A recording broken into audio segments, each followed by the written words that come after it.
tiatsika fa ny fahasoavan'Andriamanitra miaraka amintsika.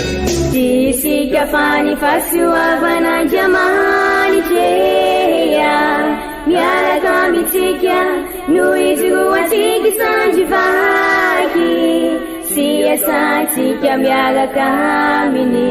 Ny fianakaviana no tany-ketsa ipoiran'ny vocation. Déploie ton cœur et viens nous sauver. Délivre-nous de nous, délivre-nous de tout. Fa sisika tokoa fa ny fahasoavan'Andriamanitra miaraka amintsika. Sisika fa ny fahasoavan'Andriamanitra miaraka amintsika noho izy roatsika sandrivaky sy asantsika miaraka aminy. Fa olo raika tokoatranisika ao aminy, fianakaviana iray ao aminy, tsy misy hevitrevitra. Ny olo no mampizara indraindray, fa Andriamanitra i Jesoa lay mpiandrony tsara nanolotra ny aina, olo raika. Ary ao amin'ny fiangonana, ao amin'ny eglizy dia sambatra tsika mahasapa an'izay.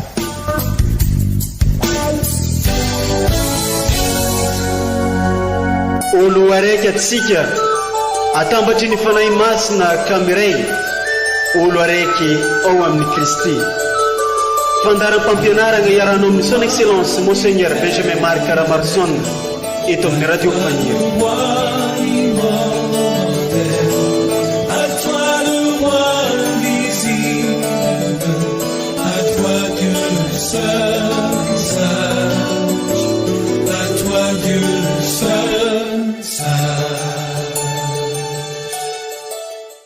Omerarona ry Andriamanitra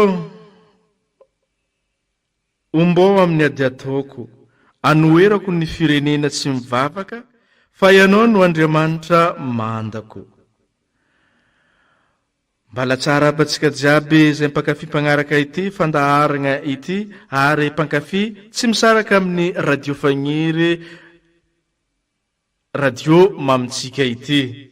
Araben'ny karazany koa tsika tratran'ny Alahady fadimy agnatin'ny fagnomanana ny Pâques amin'ny alalan'ny fibebahana, fivavahana, asa fiantragna ataontsika agnatin'ity karimy ity atsika amin'izao ry kristianina havana. Ka agnatin'izegny amaizan'ny eglizy loahevitra atsika dia ny hoe fiainam-baovao ny Pâques. Raha tanterantsika tokoa ny fiasa ny fibebahana, ny fivavahana, ny fivoagna, ny fiverenana amin'izy Andriamanitra, ny fifandraisana amintsika sambatsika olombelogno, ary ny fiantragna, asa fiantragna amin'ny alalan'ny fanaovansoa, dia ho fiainam-baovao tatobeky no iraisintsika amin'io Pâques eo avy io. Ke zegny no iriny eglizy ary rariny iainany zanany aoriany zao karimy izay ankalazaintsika idirantsika amin'izay fiainam-baovao entiny Pâques izegny. Oregnintsika amin'ireo tenin'Andriamanitra roson'ny eglizy amintsika nianty ny famelabelarana sy famaboasana io lohahevitra io, arahiny fampianaran'ny Monseigneur Benjamin Marc Ramarson ary sy avekantsika izegny.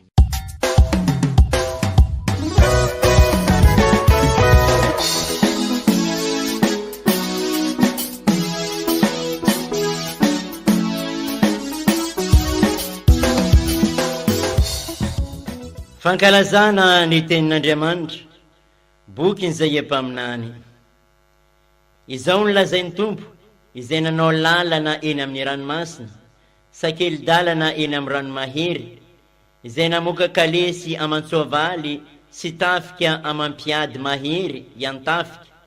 Indray lambo tsy hiarina intsony izy rehetra, voakenda sy maty toy ny lahinjiro izy. Aza mahatsiaro ny zavatra lasa intsony, ary aza mihevitra ny zavatra taloha intsony, fa ino raho hanao zava-mahagaga vaovao. Efa hiposaka izy izao, tsy hahalala izany va ianareo?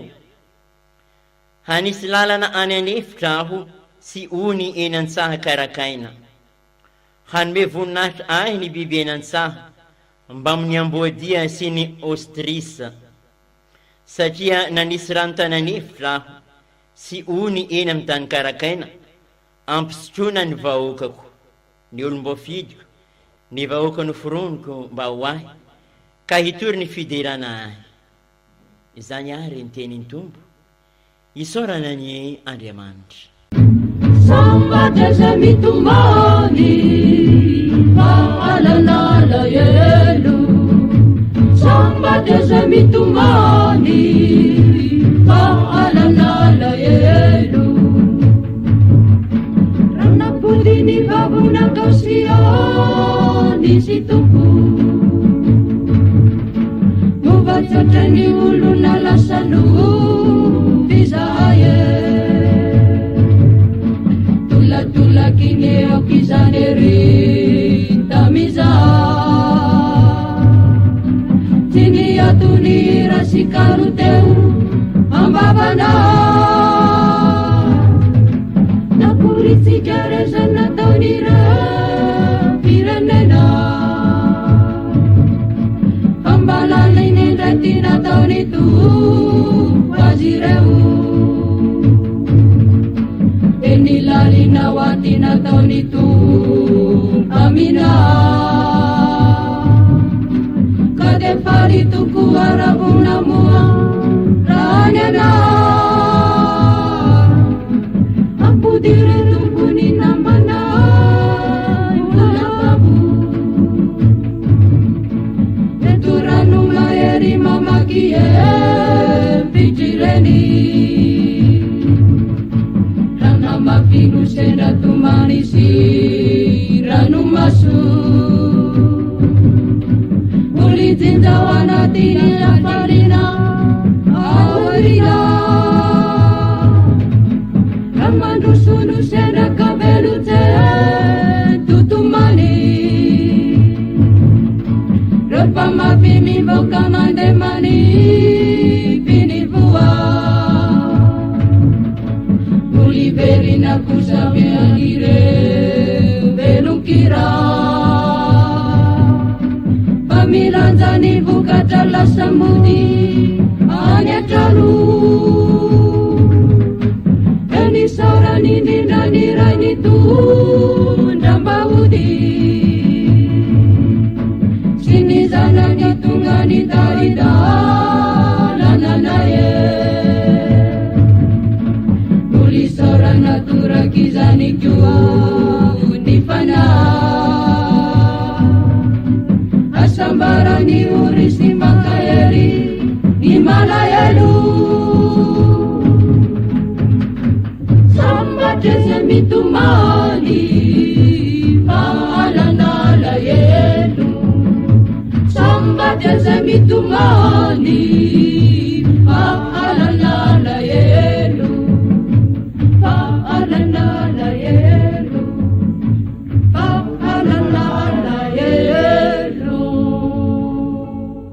Vakten masna farua taratas ni masnda poli apostoli wani Kristiana tani Filipi ry Kristiana avana ataoko fatiantoka tokoa ny zavatra rehetra raha oharina amin'ny fambonian'ny fahalalana ani Kristy Jesua Tompoko fa ny fitiavako azy no namoizako ny zavatra rehetra ary mba azahoako any Kristy dia ataoko fakofako foana ny zavatra rehetra mba ho hita ao aminy aho sy amin'ny fahamarinany tenako na ilay avy amin'ny lalàna fa amin'ilay avy amin'ny finoana any Kristy dia ny fahamarinana avy amin'Andriamanitra no ny finoana mba halala azy aho dia izy sy ny herin'ny fitsanganany ovelona ary ny fiombonana amin'ny fijaliany ka ho tonga toa azy amin'ny fahafatesany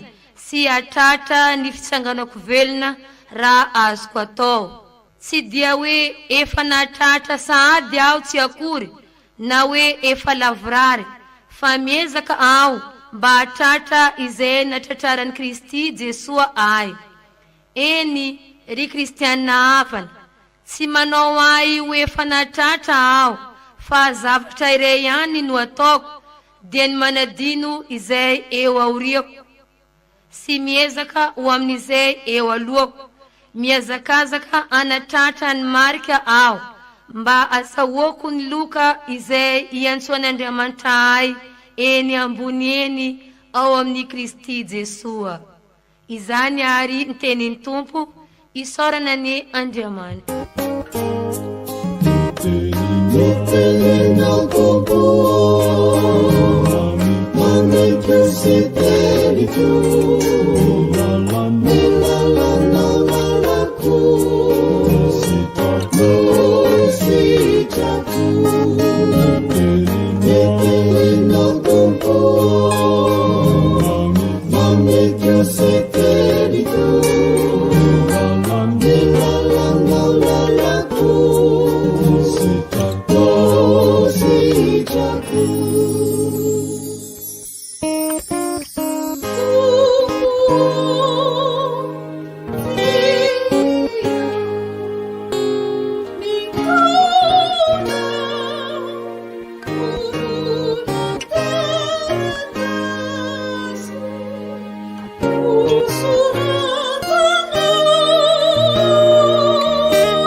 Evanjely masina nosoratan'ny Masinda Joany ao amin'ny toko 9.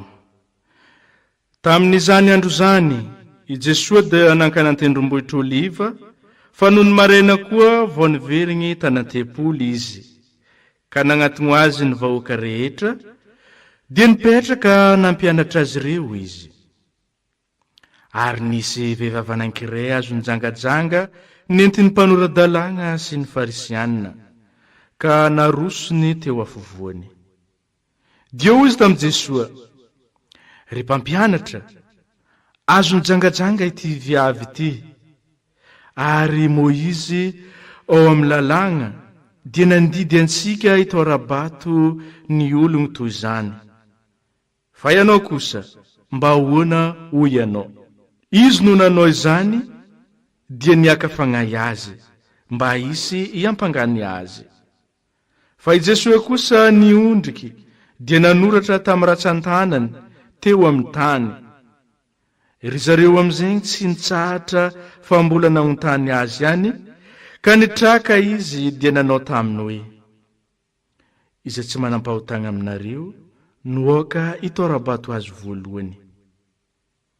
Dia niondrika indray izy ka nanoratra teo amin'ny tany. Fa ry zareo kosa noho nandrezegny dia niataka tsirairay, nizokinjokiny no lohalalagna ka i Jesua irery sisanjanogno sy ilay vehivavy teo afovoany. Zay vao nitraka Jesua ka nanao taminy hoe, raha vehivavy, aiza ry zareo ny ampanganao teo? Moa tsy nisy nanameloko anao va? novaliany hoe tsy nisy tompoko. dia hoy Jesoa, izaho koa tsy magnameloko anao, mandehana, aza manota intsony. Masina ny tenin'ny tompo, derany ho anao ry Kristy.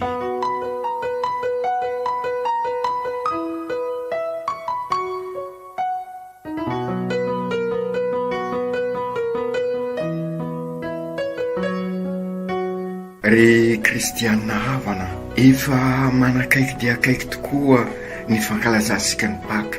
Roa Alahady sisa dia mankalaza ny Paka sika, ary amin'ny Alahady ho avy zao, Alahady ny Sapakazo, dia mampiditra sika amin'ny herinandro lehibe. Ary zao Alahady zao amin'ny toerana maro dia Alahady ny pèlerinage de la montagne, zay banjinasika akaiky ary ny famonjenasika amin'ny alalan'ny hazo fizaliana.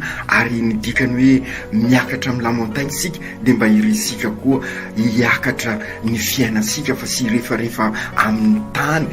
Rehefarehefa amin'ny tany izy raha ireny lainga sy fitapitaka ary ireny herisetra zay nahafaty Jesoa, zay nanolorany Jesoa ny tenany no mbola manjaka. Dia dikan'izay mbola mirefarefa amin'ny tany sika, ary sanatria aza ny zava-misy dia toa manambara indraindray fa toa fiainana biby, sanatria ny fiainantsika olombelona raha mijery ny zava-misy ankehitriny noho ny ireny herisetra maro isan-karazany ireny tokantrano maro rava ireny fiainana zay mamoafady resika esero ireny no manjaka. Mila fiavozana tokoa isika, ary namakivaky n'izao karemy zao sika ny bazina ny tenin'Andriamanitra manoro asika ny tena lalakombana, manoro asika n'izay fibebana izay, manoro asika ny fialana amin'ny fiainana mirefarefa amin'ny tany,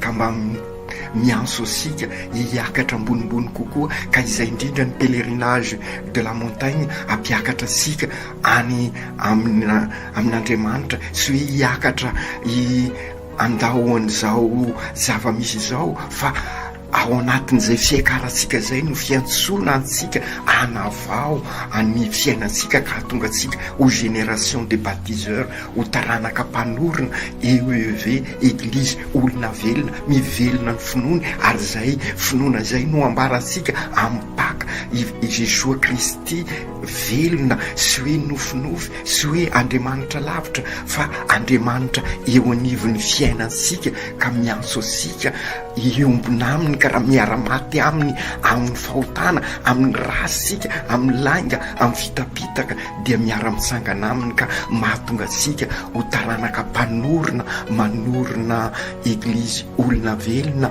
ary manorona eglizy tranon'Andriamanitra. Ka tontolo iainana vaovao ampivelatra asika tokoa no andrasa asika, ary tontolo mpiainana zay ifandraisasika samysika ao anatin'ny rariny sy ny isiny, ao anatin'ny fihavanana, mikasaka ny soiombonana, ka tonga fampandrosoana amin'ny olombelona rehetra sy amin'ny olona manontolo, ka atonga asika anana tontolo mpinoana ahafahasika midera sy mankalaza an'Andriamanitra amin'ny fiainasika andavanandro, ka hay ampitrotra ny finoana sy ny fiainana andavanandro.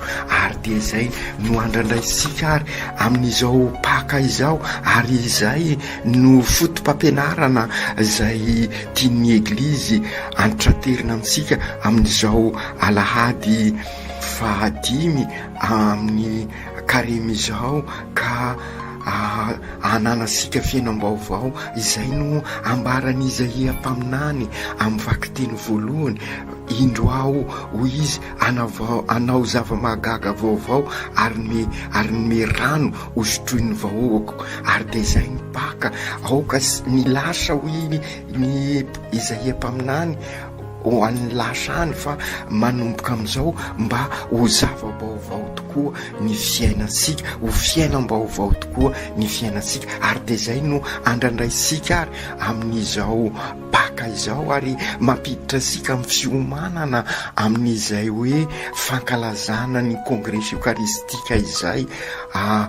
Ny eucharistia dia mahatonga sika iombina amin'ny Jesoa amin'ny baka, ka baka mitondra fiainam-baovao, ka ny tany karakaina amin'izay dia ho tany misy fivelarana, ny tany karakaina ho isy rano velona, ary dia tontolo mivelatra tokoa. Izay no ambaran'izay empaminany, ary de zay no antenaisika koa ary amin'izao fiomanantsika akaiky de akaiky amin'ny baka izao. Ary i Masindahy-Paoly no mizara amintsika ary ny expérience-ny raha nandray an'i Jesoa, nandresy ny fahafatesana izy, raha nandray ny ona tamin'i Jesoa ka niova ny fiainany. Ary de zay no andraindraisika amin'izao pèlerinage izao, amin'izao baka izao, mba tahaka ny Masindahy-Paoly sika anao expérience an'i Jesoa, ka i Jesoa nandresy ny rasy ka mitondra sika amin'ny fiainam-baovao. Ka izay no nahatonga any Masindahy-Paoly mizara amintsika ny expérience-ny ao amin'ny taratasy noho ny Filipianina, ka nahatonga azy nasay miteny hoe rehefa nahazo an'i Kristy aho de nataoko vakivako izao rehetra zao. Inona ny dikan'izay?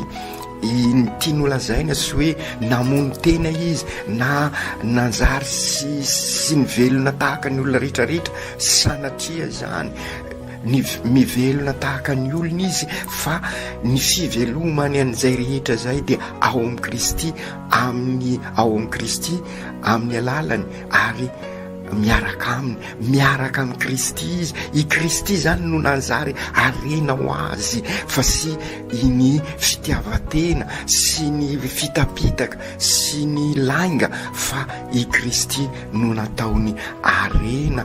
Ka i Kristy arena io no zarainy amin'ny olona, ka nahatonga ny hoe zay rehetra manapotika an'izay arena zay de nataony vakivako, ary de zay no nahatonga azy ho taranaka mpanorona ihany koa. Ary de zay ihany koa no lalana ho antsika raha tiasika hanorona tontolo-piainana vaovao miaraka amin'ny Kristy sika. Oka i Kristy no ataosika centre ny fiainansika, oka i Kristy no arena ho asika, ka amin'ny alalany sy miaraka aminy ary ao aminy no ijerena ny manodidina rehetrarehetra. I Jesoa zany no référence, ka ny référence hafa rehetra ho an'ny Paoly eto. Ary de zay ny tiany ho zarainao antsika dia zary vakivako, ka ho tonga ao amin'ny Kristy tokoa isika.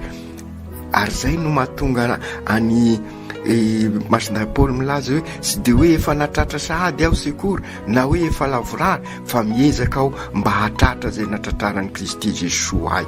De zay koa ho antsika ry kristianina amin'izao baka izao, sy hoe lasa anjely sika, sy ho anjely naovinanaoviny sika, sy ny falavorariana sy ho tratra sika, fa aoka sika miala vorary mandrakariva, zany hoe miala sy kelikely ny rasy ao amintsika, ka mba miezaka isika hiasara. Ary zany dikany pèlerinage de la montagne ataosika, sy hoe mitovy amin'ny anjely sika. Ary raha hiezaka ho anjely sika dia sy ho tanteraka izany ary vao meka ho loza. Ary raha isika koa nefa kivy, fa hoe na miezaka aza sy miova, dia lasa rasy koa isika, ka oka niezaka ataosika ampiny ny fahasoavan'Andriamanitra. Ary de zay ny dikany hoe tsy isika fa ny fahasoavan'Andriamanitra miaraka amintsika, sy mila ny fahasoavan'Andriamanitra isika. Ny fahasoavan'Andriamanitra nefa tsy miasa raha sy miaraka amintsika. Ary dia izay no tiany Jesoa ampianarana amintsika ao amin'ny evanjely, tantaran'ilay vehivavy tratra mizangazanga, isika olombelona isika sirairay ary dia izay indrindra no fampianarana fahatelo sara ho fantatra asika amin'izao alahady fahadimy izao. Isika dia ao anatin'ny fahotana ka aoka voalohany indrindra marina sy fampisara isika satria samy mpanota ary dia izay ny diny ny Jesoa ampianarana antsika. I Jesoa koa nefa tsy milaza hoe sara ny fahotana raha miteny izy hoe zay sy nanota taminareo aoka itorabato sanatria i Jesoa sy manaiky ny fahotana dia raha sy mandrakariva fa mandray ny mpanota kosa izy ary zay ny fampianarana aroso amintsika. Namana koro isika tamin'ny alahady lasa teo ny toetra ny toetra sika ny fahotansika dia vonina mandrakariva Andriamanitra mandray antsika ary dia izay no ataon'i Jesoa amin'ilay vehivavy tratran'ireo olona mizangazanga. Isika rehetrarehetra dia mpanota ka aoka anatona an'i Jesoa ka i Jesoa mandray antsika ary dia Jesoa milaza amintsika tahaka ny lazaina amin'ilay vehivavy hoe izaho koa tsy manameloka anao mandehanaka aza manota isony. Dia izay koa amin'izao herinandro roa mialohan'ny Paka izao manatona ny sakramenta ny fampihavanana isika ary dia raisiny Andriamanitra isika araisiny Jesoa na dia manao akory ny fahotansika na dia inona ny toetra sika dia mandray ansika ampitiavana izy sy manameloka izy sy manameloka asika izy fa manameloka kosa ny fahotana ary dia milaza amintsika mandehana ka aza manota isony zany hoe mandeha amin'ny fiainam-baovao iroso amin'ny Paka isika ka mba fiainam-baovao ka hatonga asika au génération mpanorona au génération des baptiseurs manorona tontolo iainana vaovao manorona tontolo mpiainana vaovao manorona tontolo mpinoana vaovao ka ahatonga asika tokoa ho fahazavana ahatonga asika ho fanasina amin'ireo sika ka mba mampiakatra ny fiainansika miakatra ao amin'Andriamanitra miavao ao amin'Andriamanitra miatsara ao amin'Andriamanitra mandavorary ny fiainansika ao amin'Andriamanitra isika fiainana misy an'Andriamanitra ka amin'izay amin'ny alalany sy miaraka aminy ary ao aminy no anorenasika ny fiainansika ka na dia eo azany manodidina dia tahaka ny voalazan'ny masina Paoly ataosika fakofako ireny fiainana rasy ireny fiainana misy lainga fiainana misy vandivandy fiainana fitiavatena ireny fiainana avonavona fiainana fialonana ireny fa fiainana anjakan'ny rariny sy ny iziny fiainana ao anaty ny fifankatiavana sy ny fihavanana ary fiainana mikasaka mandrakariva ny soiombonana ka ampivelatra ny mahaolona ny olona manontolo sy ny olon-drehetra ao amin'ny Kristy aoka tanteraka izany amin'ny anaran'ny Ray sy ny Zanaka sy ny Fanahy Masina. Amen.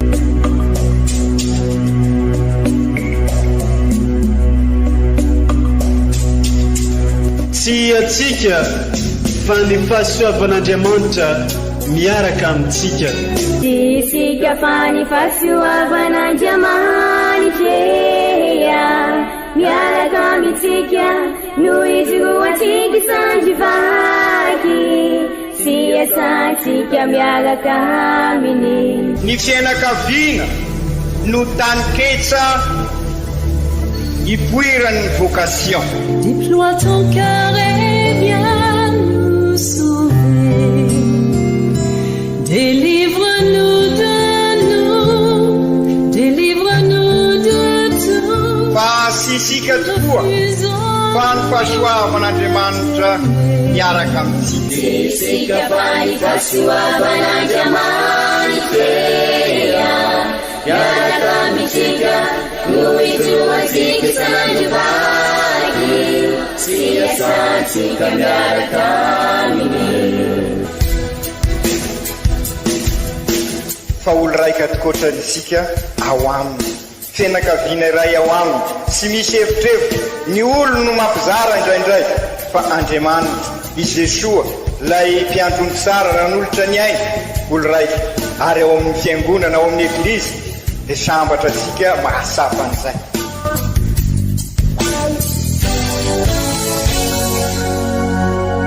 olo araiky atsika atambatry ny fanahy masina kamiray olo araiky ao amin'ny Kristy. Fandaram-pampianarana iaranao amin'ny son excellence Monseigneur Benjamin Marc Ramarson eto amin'ny radio Fania.